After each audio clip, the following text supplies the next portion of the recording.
increase our faith, the apostles asked Jesus. It's a prayer of petition. It's a cry of the heart. Lord, increase our faith. You know, that's actually a good spiritual place to be.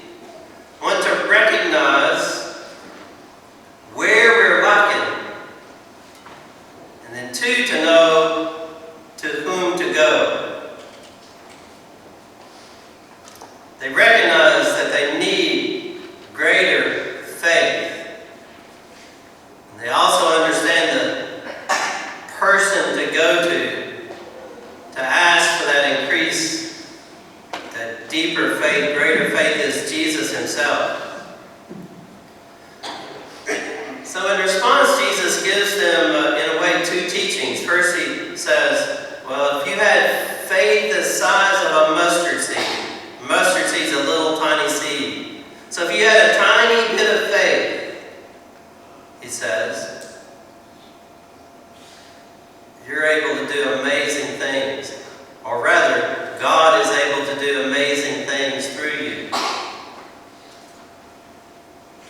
You can uproot trees. You can move mountains. St. Paul is talking about that in this second reading. He says, stir into flame the gift of God. You know, when you and I were baptized, when we were confirmed, God poured the Holy Spirit out upon us, gave us those theological virtues. They were infused into our soul of faith, hope, and love. St. Paul is talking to Timothy. He says, the gift of God you have through the imposition of my hands. The scholars say that this is probably talking about the sacrament of ordination. He was probably a priest or perhaps a bishop of the early church. But he also could be talking about the sacrament of confirmation. Both of those sacraments have that imposition of hands. St. Paul goes on, he says, God gave us a spirit of power, of love, and of self-control. We didn't earn those. We didn't work up to those. Those were gifts that were given to us by the Holy Spirit. Power, love, self-control. And then he says, as you share the hardship of the gospel. Then Jesus goes on and tells them this, gives them this little parable. He's talking about the servant who comes in and, you know, after fulfilling his task, he said, do you think that the master's going to say, okay, I'm going to give you great rewards. You sit down and take it easy. Jesus says, no. He's going to say, it's time for you to prepare my meal. At the end of it, he says, when you have done all you're commanded to do, say, we are unprofitable servants. We have done what we were obliged to do. What's Jesus trying to teach them with these two teachings here? What's he trying to teach us? I think he's warning them and us against overestimating our faith, how much faith we really have, and also overestimating our good works.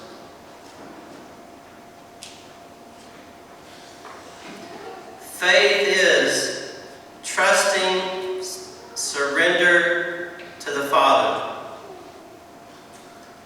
Trusting surrender to Jesus. Trusting surrender to the Holy Spirit. Faith is both content and an act of the will. It's both, you know, we have to know our faith. We talk about that all the time. We have to know the Scriptures. We have to know what Jesus did and said, what he taught.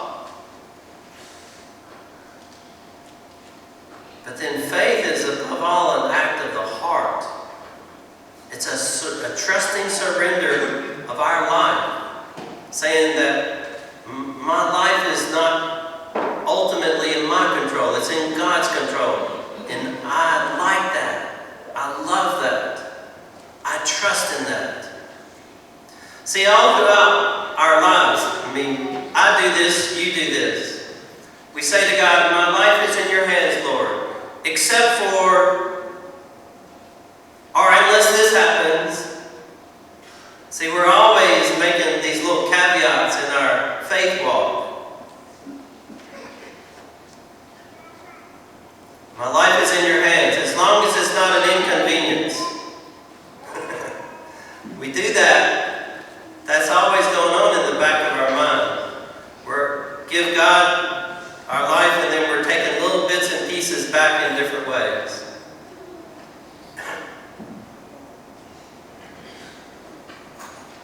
Faith is in that living presence of God. It's an openness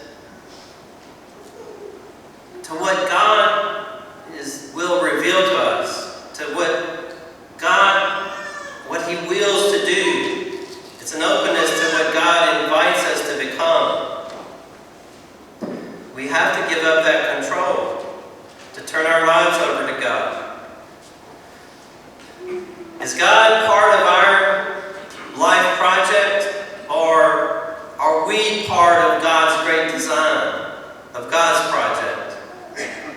It's a real subtle difference, but it makes all the difference.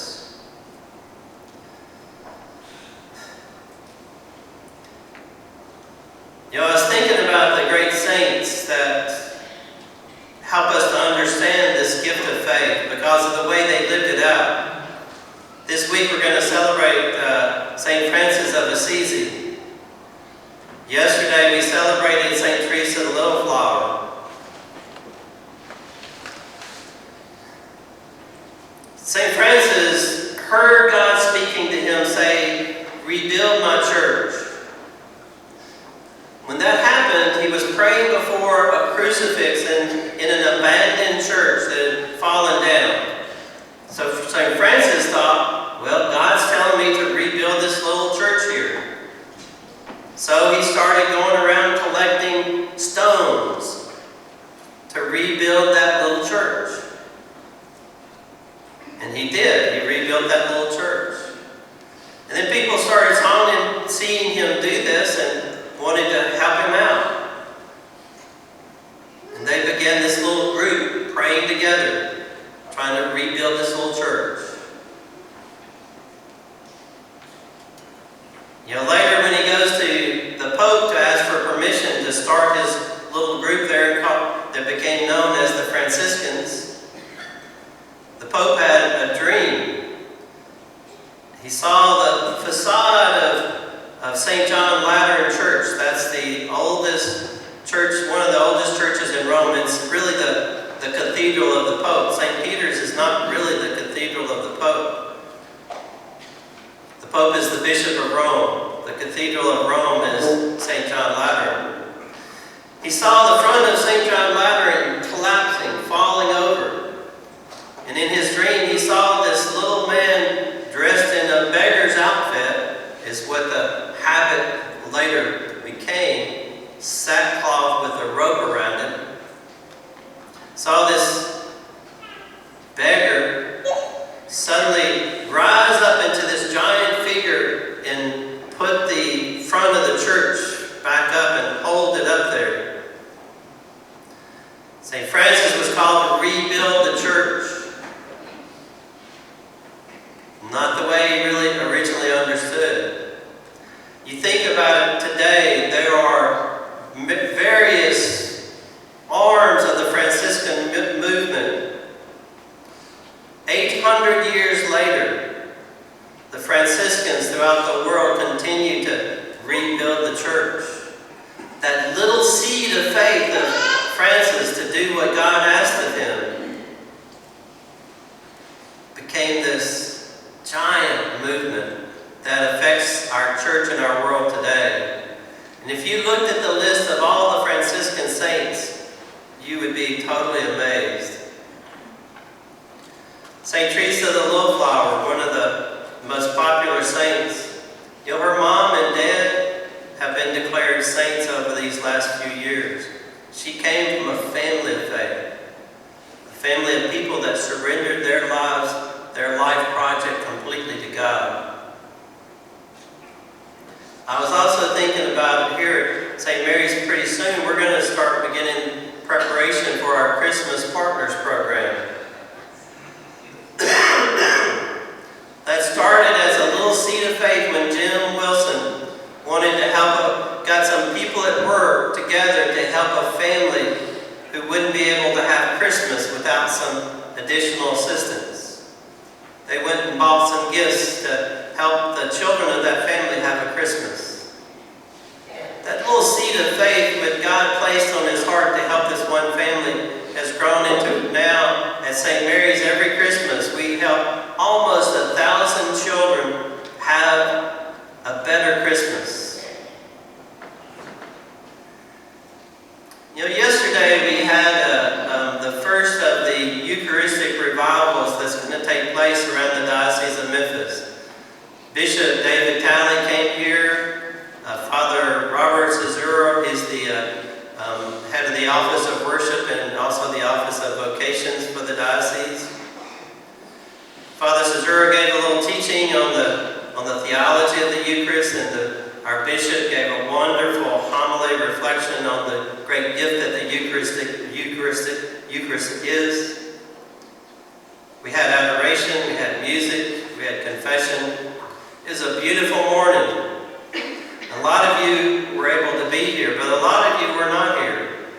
That was a moment of faith for our community to gather together, to increase our faith and our love for the Eucharist. Should have been the church should have been packed. Saturday morning, 10 to 12. It's before the football games begin. There's no reason not to be here for many of you. Faith has to be acted upon. We say to the Lord, increase our faith. That's the right place to be. But guess what? The Lord is going to call us to act on our faith, to put it into action. That's how our faith increases. It doesn't happen magically. It doesn't happen by wishing for it. We have to take out our rosary and pray it. Every Sunday during October, we're going to be praying the rosary before Mass. So make a sacrifice and get here early for a change. Spend some time praying as a community this great gift of the rosary. Or come in the afternoons. We prayed at 3 o'clock on Sunday afternoons. So all kinds of ways that the Lord gives us opportunities to increase our faith. We have to act on it, though. So that's a good place for us to be, for us to cry out to the Lord, to ask for that gift of an increase in our faith. But the Lord's